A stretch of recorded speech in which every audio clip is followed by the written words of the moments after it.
What's up, guys? In this video, we are going to be going over the Saturator, pedal, and overdrive devices in Ableton Live. These are audio effects that add color to a sound. And color can mean a number of different things, but in this case, we're going to be adding harmonics and, I guess, warmth to a signal that otherwise wouldn't have those. It's really neat, and once you get it, it's usable in a lot of different ways. So let's kind of prime ourselves. What are harmonics? Let's go into instruments and drop in an analog device.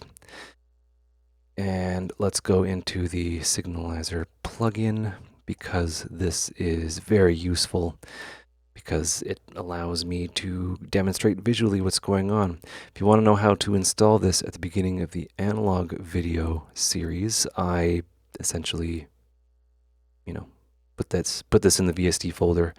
This is optional. You don't need to use this yourself. It just gives you the opportunity to see what's going on here when I show you. So we have a saw wave here. And that's all well and good. And we're looking at it in the time domain, right? And we can look at it in the spectrum, right? So what we're looking at here is,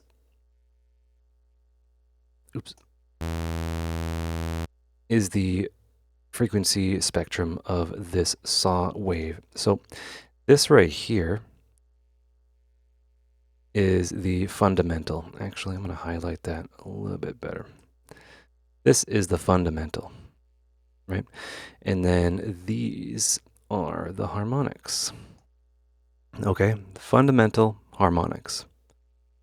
And we should know this by now, but we will change the shape to a square. The harmonics change.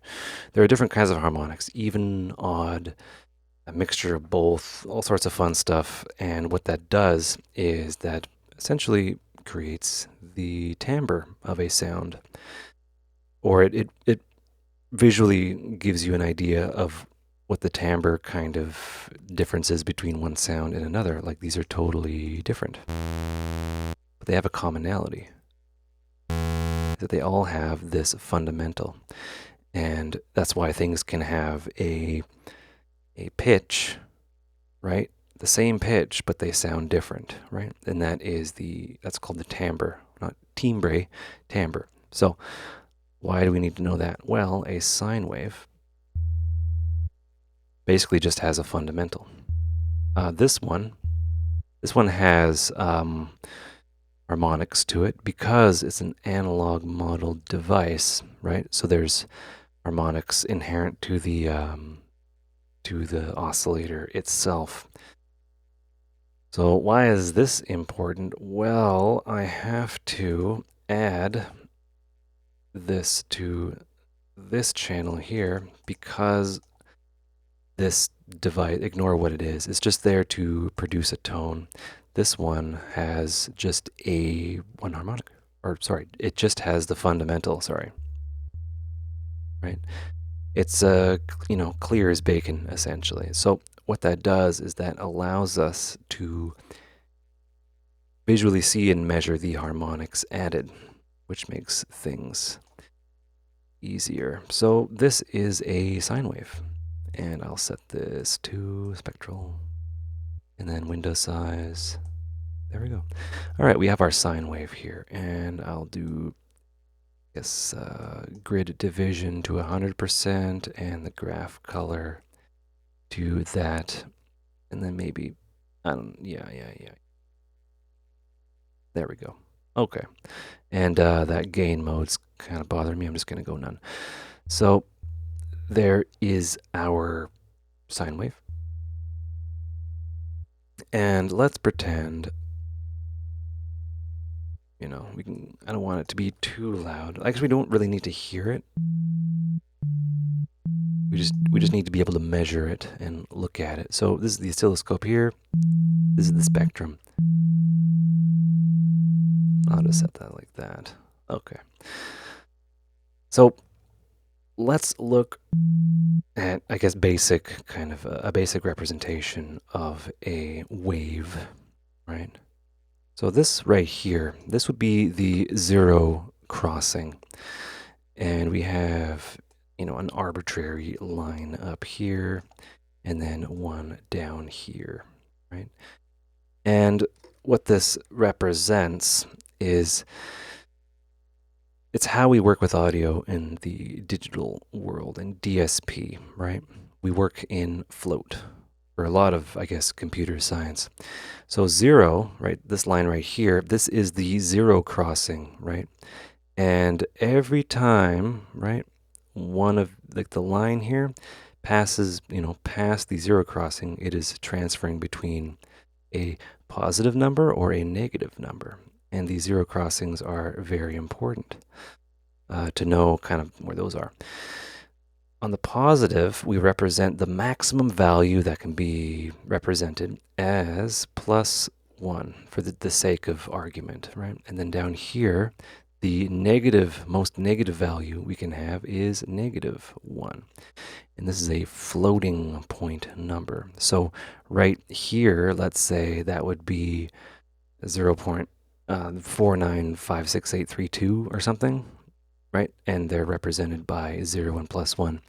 Working with like dB or something like that, the math would just, the math isn't that, I guess, conducive to what we're trying to do. So just imagine this as the maximum and minimum value that we can have. And if you go above this, let's just pretend, I know there's some other things that go into play here, but when you go above, if your sine wave, I'll show you here.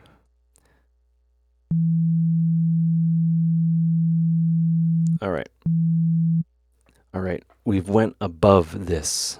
We haven't actually, but let's pretend that we did. This will actually, in the digital realm, get cut off.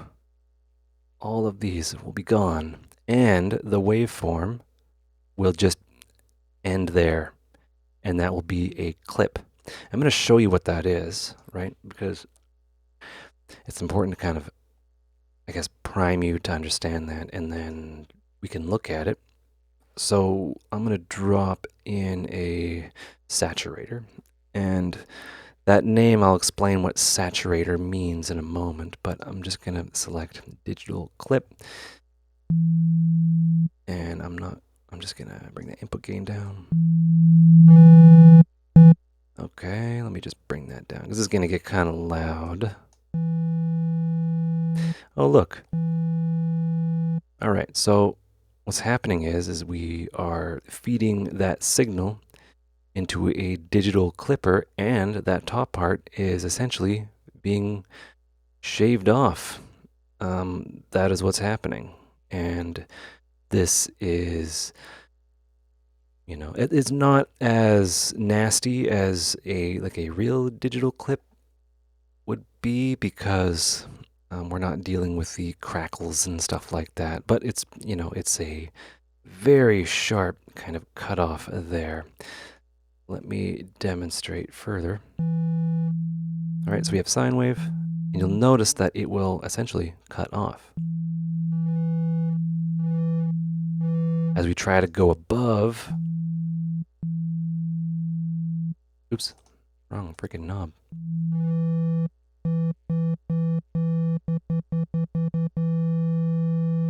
All right, so that sine wave has gone above that point, right? Let's pretend this line is +1 and then this line is -1. It's cut off. That is a digital clipping, all right?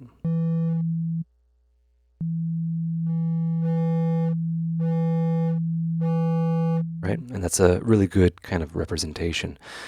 And this kind of, it doesn't change the note, it doesn't add delay or reverb or anything to it, but what it does is it changes the color of it, right?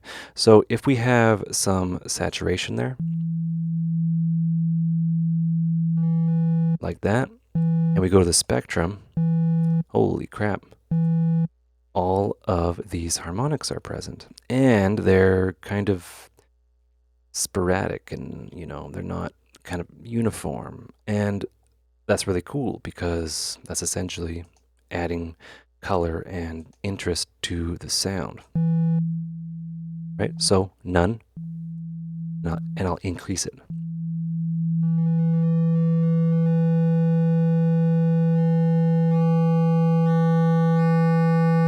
Really cool. Okay, so there's digital clip. So what if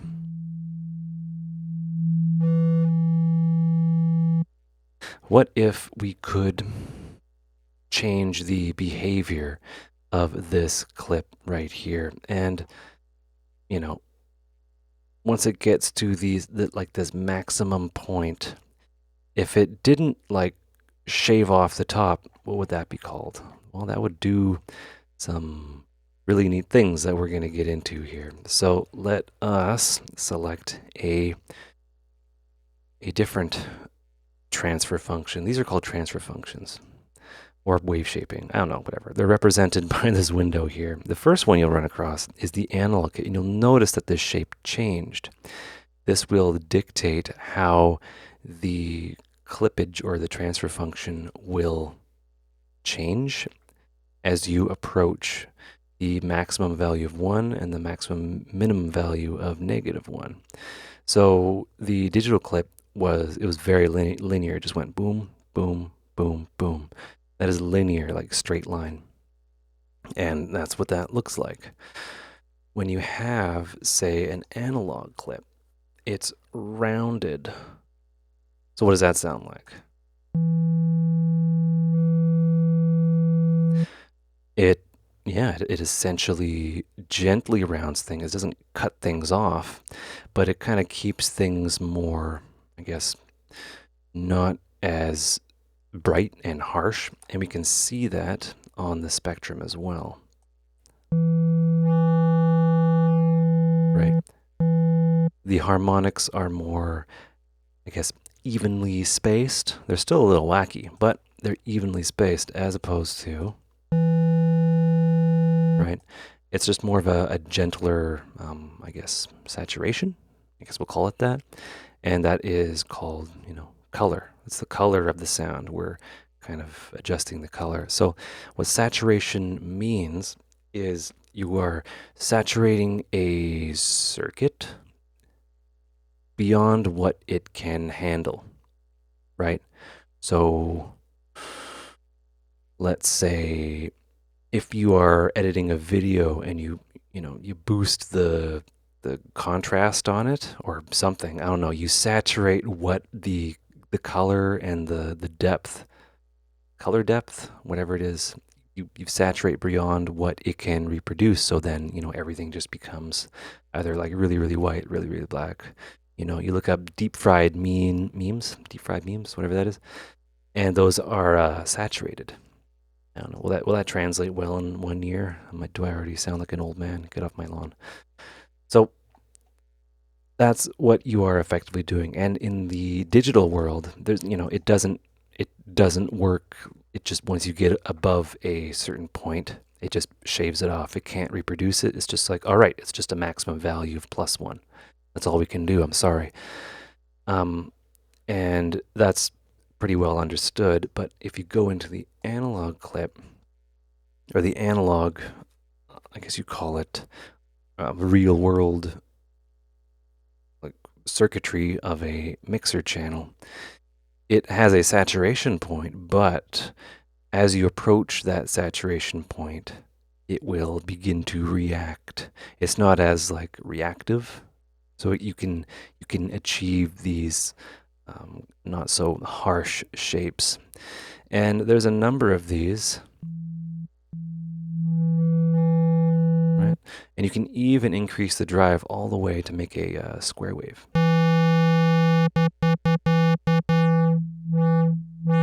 Right? And super duper useful. And there's a number of them. We can adjust the clip to be a kind of rounded sign. So the clip is more like linear, or sorry, not as linear.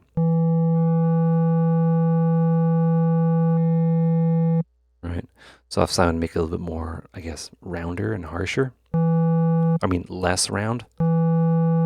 And let's say, we have medium curve, right? And this just simply adjusts the transfer function here, right? And we're just getting more and more harsh. There's some other kinds of saturation, and they're called folds. And it will kind of, well, in this particular case, it's not really doing that, but it's folding. Once it goes above the threshold, instead of being like a straight line, it will actually fold back in on itself. But this one is a sinoid fold.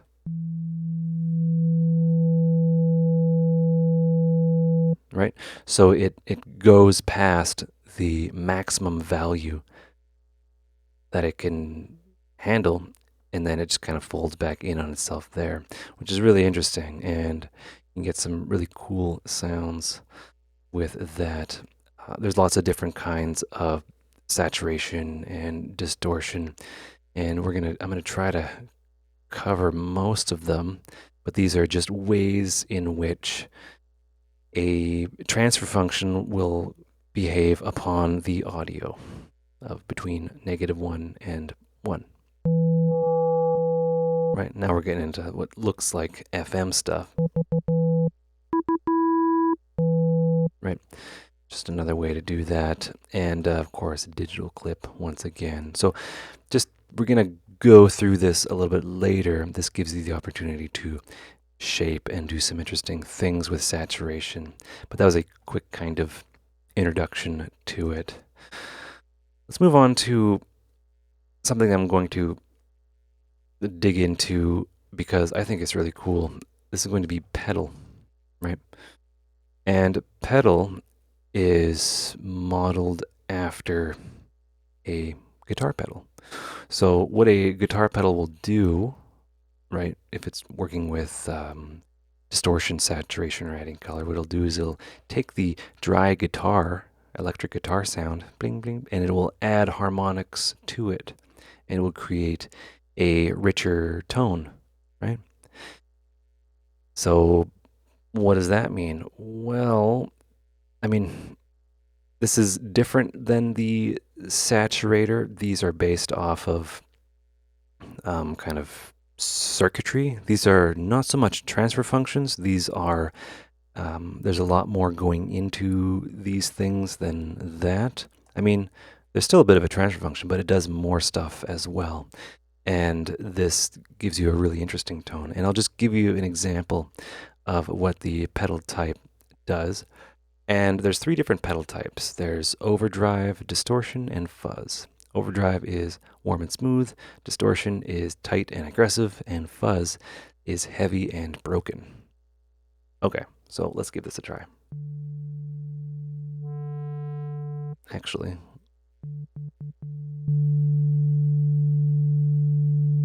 right, there's already something going on there.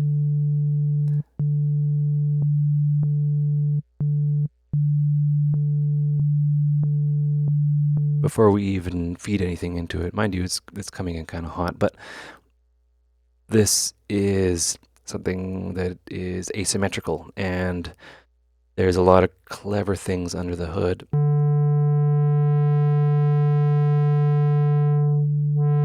Right, so what did that do? That kind of took the sine wave and warped it kind of sideways and pinched it a little bit.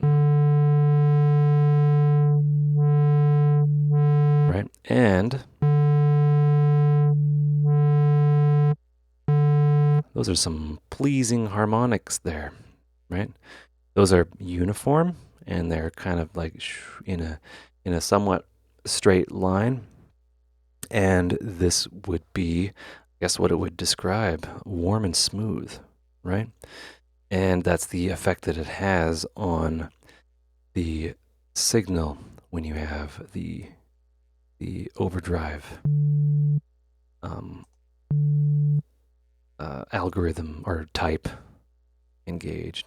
Distortion is kind of, it goes beyond as we move left to right, these are going to become more and more aggressive, right? So, you know how we can turn something into like a square using Saturator? With this,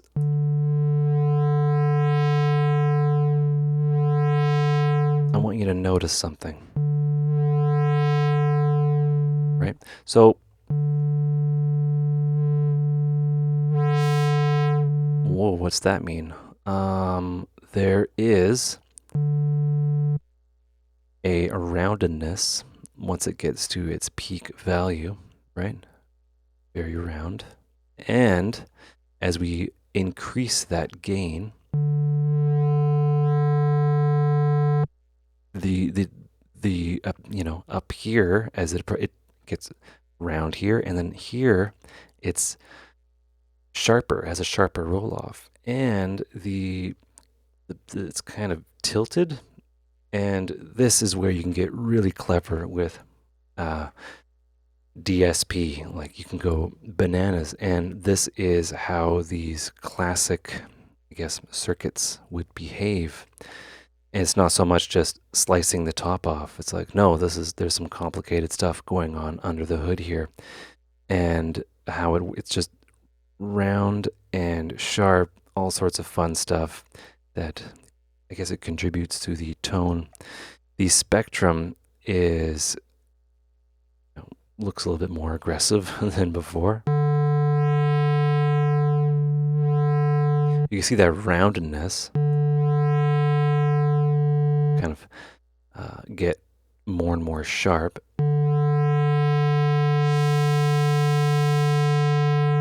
Right? And as we increase the gain, we're getting more and more harmonics because it's like, I can't do this, dude. It's essentially what's going on. Right? Now, fuzz. Fuzz is a different one. This is difficult to get right in, I guess, the programming world. Because what the heck is that? It cuts off here, but then this part is not, it just, what? Fuzz is really hard to get right. It sounds fantastic.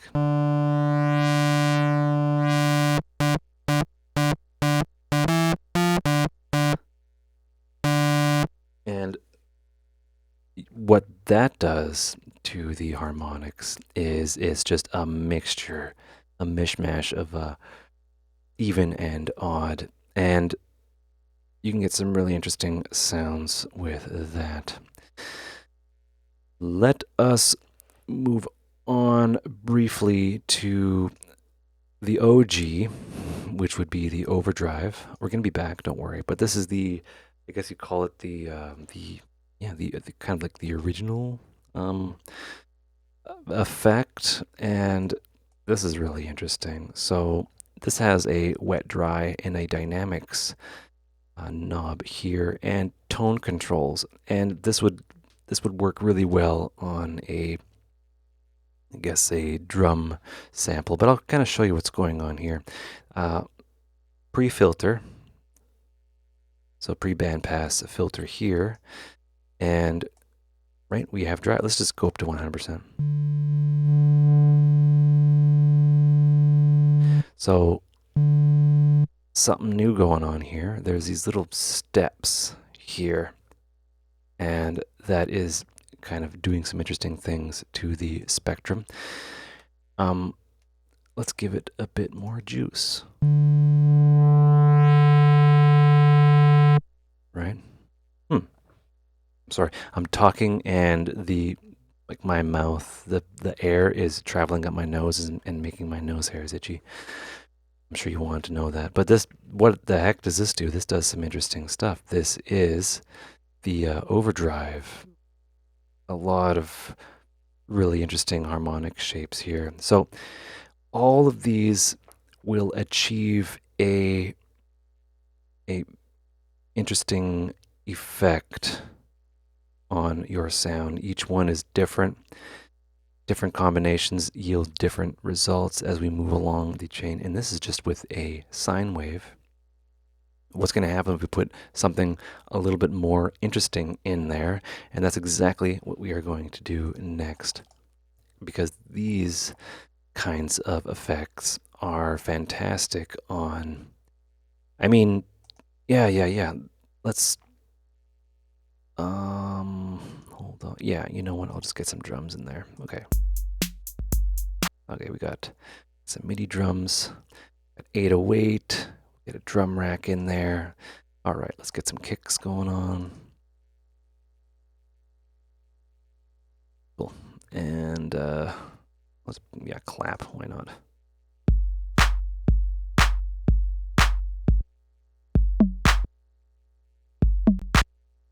And maybe,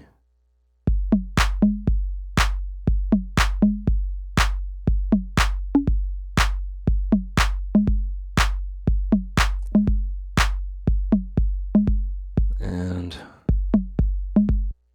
look at that. I'll bring that down.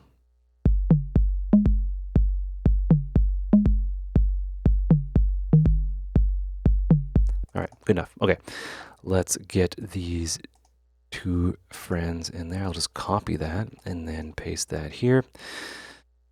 Let's get some pedals in there. Okay, so we're looking at the pedal, and let's just listen to what it does with just OD, which is overdrive.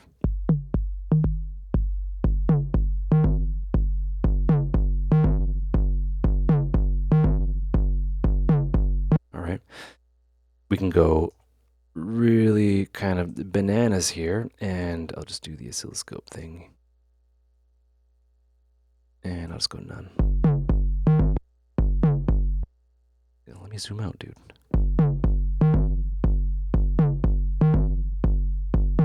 All right, so what it's doing is it's, yeah, effectively giving us more body into that low end, and these bass, mid, and treble controls allow us to boost or attenuate the frequencies that are acting upon the distortion type, right? So we can increase or decrease the bass,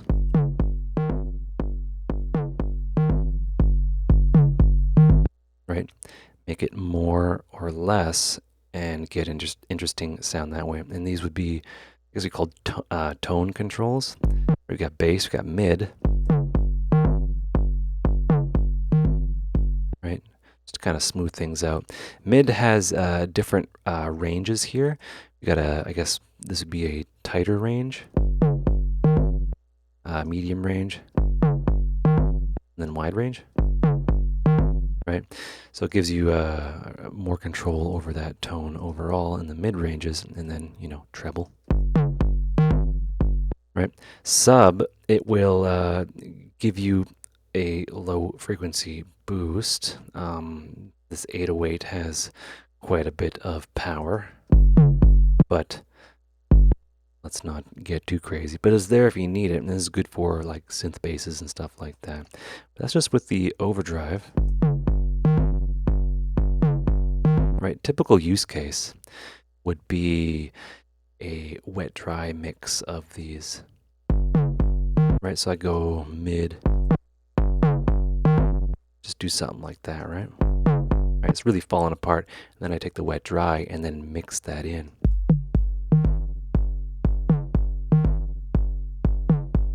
Then turn it on and off. Right, and let's get rid, I mean, let's mute those kicks for a second.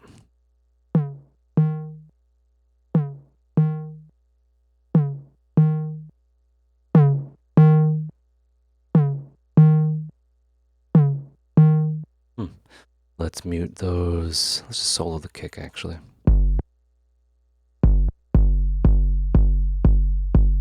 Right, we're giving that kick some low end.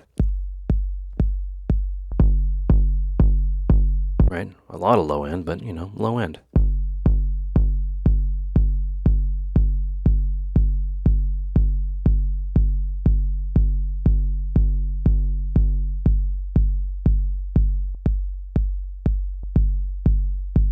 Right? Adding color to that kick. That's just with the overdrive, which is a different overdrive than the overdrive we're going to be looking at. So it's a general way to kind of dial in that. And I'm just double clicking here to set that on.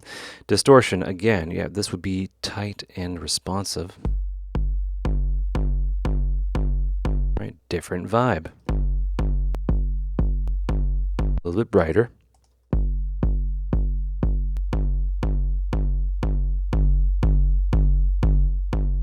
Accentuates the mids a bit, so I mean a bit more than the overdrive.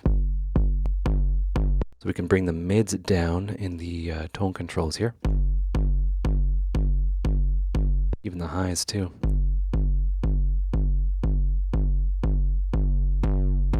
Right, we're just smushing that kick. Right? Giving it just a wacky distortion. Like it doesn't even, it's just sausaged essentially, for lack of a better term. I mean, you know, that is a pretty descriptive thing there. And then fuzz. Fuzz is scary, so be careful.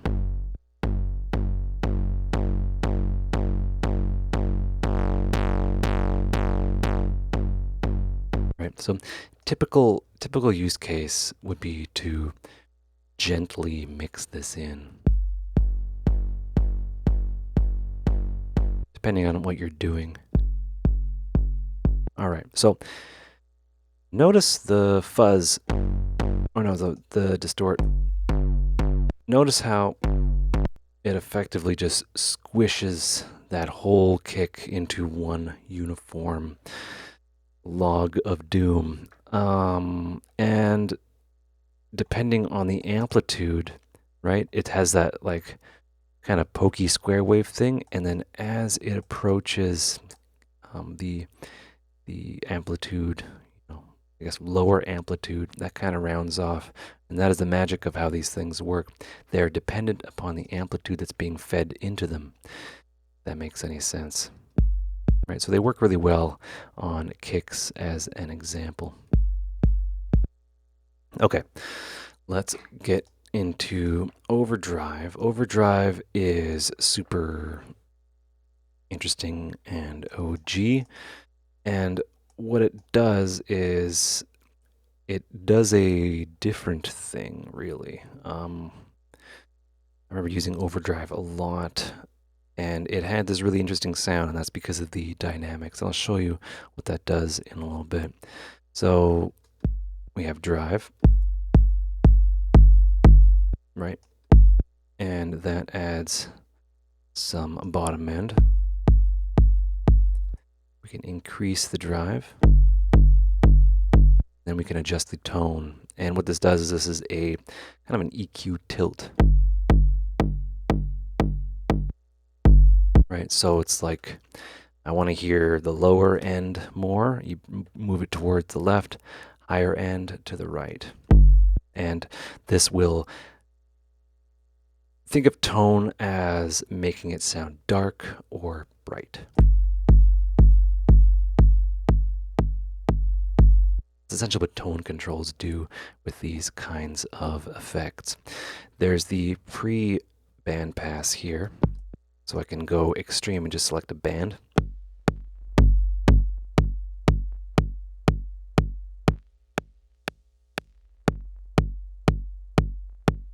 Right, and with that extreme value, I can take the wet dry and then mix in that kind of clickiness. Just as an example. But what's really cool is, let's say that we have, oh no, we gotta go wet, and we'll just give it some drive. Right, we're affecting the range of that kick. We're changing the shape of it. And what we can do is we can introduce dynamics back in. And there's a way to do this with any plugin or device, really. What this does is will preserve the, I guess, the dynamics. I haven't gone over dynamics yet, but it will preserve that. Right? So if it's 100%, it will share, I'm going to turn this on and off, and it will share the, I guess you'd call it the shape of that kick.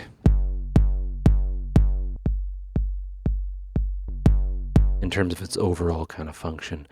That initial kind of blast of the kick is a little bit different, but we get the idea.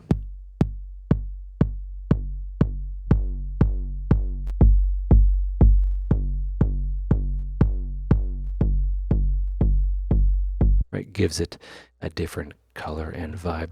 These are all sounds, these are all effects that will shape your sound. You listen to this and be like, that doesn't sound like anything usable. Well, the reason why, they want to give you very dry, like bare bones sounds, and then you apply these things to them and you create some really interesting stuff. And these mixed with an EQ will go a long way, right? And we're getting into where we're using multiple plugins, not plugins. Well, we can use plugins. We're using multiple devices and plugins, right? So we can add harmonics with something like Overdrive or Pedal or Saturator, and we can just kind of carve out what we don't want and keep the rest. It's like we can have our cake and eat it too, kind of, but not really. Right? And we can have EQ before and shape things that way. We can be like, send that low end into that overdrive.